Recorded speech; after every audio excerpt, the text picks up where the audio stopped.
Okey, dekat Akademi Unggas, selain kita ada ternakan ayam, telur, ayam kampung, ada fertigasi, kita juga ada rumah BSFL.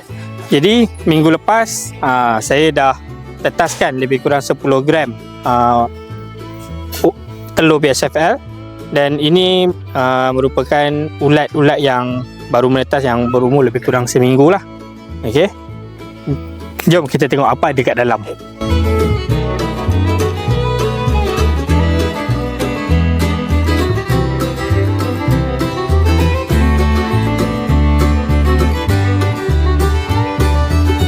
Jadi dalam ni kita ada, asal kita ada 3 kolam, tapi kita tengah pecahkan supaya kita ada 6 kolam.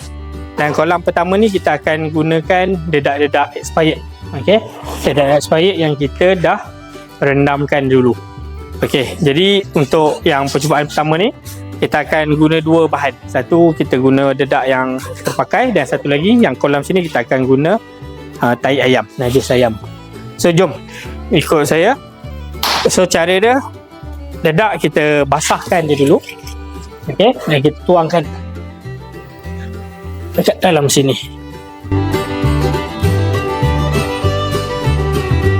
So kat sini ada lebih kurang 30 kilo dedak yang dah basah, yang kita dah rendam.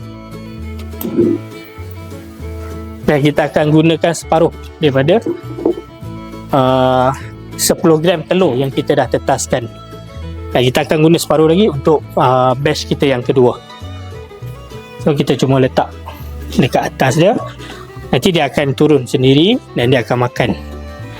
Nah, lepas 2-3 hari nanti kita akan tambah lagi makanan dia. So hari ni kita tengok ulat ni kecil-kecil.